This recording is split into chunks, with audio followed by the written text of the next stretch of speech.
નમસ્કાર, આપ જોઈ રહ્યા છો નેશન પ્લસ ન્યૂઝ. હું છું આપની સાથે હેતલ ભગત.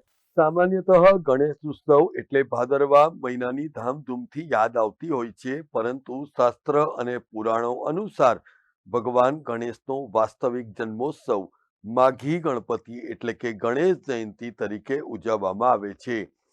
આજે આ પવિત્ર દિવસની ઉજવણી કરવામાં આવી હતી અને હિન્દુ પંચાંગ મુજબ માઘ માસના શુક્લ પક્ષની ચતુર્થી તિથિ આજ રોજ અને 23મી જાન્યુઆરીના રોજ પૂર્ણ થનારી છે, જેને લઈને ગણેશ પૂજા માટેનો આ કાળ પણ સૌથી શ્રેષ્ઠ માનવામાં આવે છે.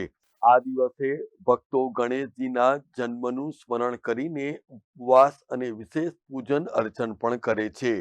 પૌરાણિક કથા અનુસાર દેવી પાર્વતીએ પોતાના શરીરના ચંદન મિશ્રિત મેલમાંથી ગણેશજીની રચના કરી હતી અને શિવજી અને ગણેશજી વચ્ચે થયેલા યુદ્ધ બાદ હાથીનું મસ્તક લગાવીને તેમને પુનઃજીવિત કરવામાં આવ્યા હતા.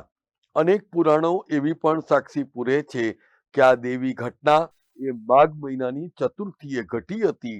તેથી જ આ દિવસને વરદ ચતુર્થી પણ કહેવામાં આવે છે. ગણેશ ચતુર્થી એ ઉત્સવનું પ્રતીક છે, જ્યારે માઘી ગણપતિ તેમના જન્મનું સ્મરણ છે. આ દિવસે મંદિરોમાં ગણેશ યાગ, અર્પણ અને ભજન કીર્તનની આખા દિવસ દરમિયાન ભવ્યાતિ ભવ્ય ઉજવણી કરવામાં આવશે. જેના ભાગરૂપે વડોદરાના ખોડિયામલી અશ્વમેઘ કોમ્પ્લેક્સ રાજમહેલ રોડ ખાતે આવેલા બાળ પ્રગતિ યુવક મંડળ દ્વારા સંચાલિત શ્રી ઈચ્છાપૂર્તિ ગણેશ મંદિર ખાતે પણ ગણેશ જયંતિ ઉત્સવની ઉત્સાહભેર ઉજવણી કરવામાં આવી રહી છે. સવારથી જ મહાઆરતી અને શ્રી ગણેશ સહસ્ત્રાવર્તનની સાથે સાથે શ્રી ગણેશ અથર્વ શીર્ષેના પાઠનું પણ આયોજન કરવામાં આવ્યું છે.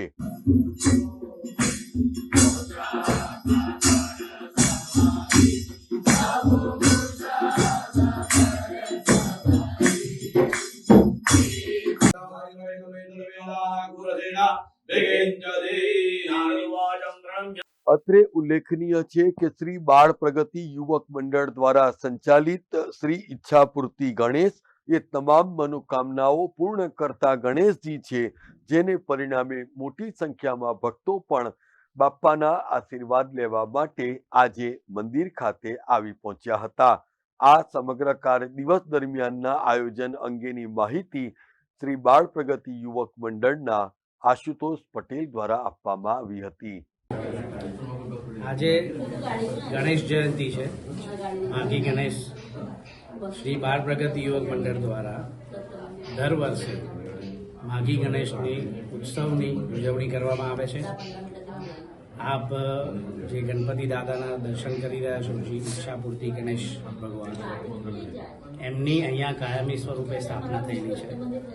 રોજ દીવાબત્તી દર ચોથના દિવસે આરતીને પણ થાય છે અને આજે માઘી ગણેશ ગણપતિ જયંતિ છે એટલે વિશેષ કાર્યક્રમ આખા દિવસ દરમિયાન અહીંયા થશે. અત્યારે સવારે આરતી કરી, હમણાં હવે સહસ્ત્રાવર્તન અથર્વશીર્ષના 1000 પાઠ થશે.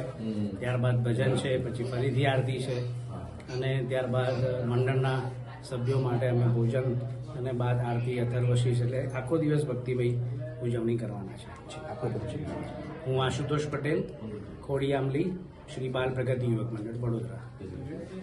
કેમેરામેન નવનીત પરમાર સાથે Chirag Patel, Nation Plus News, Vadodara. સમાચારોનો સતત અપડેટ મેળવવા માટે અમારી નેશન પ્લસ ન્યૂઝની યુટ્યુબ ચેનલને સબસ્ક્રાઇબ કરો, બેલ આઇકન દબાવો અને જોડાયેલા રહો ફેસબુક, ઇન્સ્ટાગ્રામ અને ટ્વિટર પર.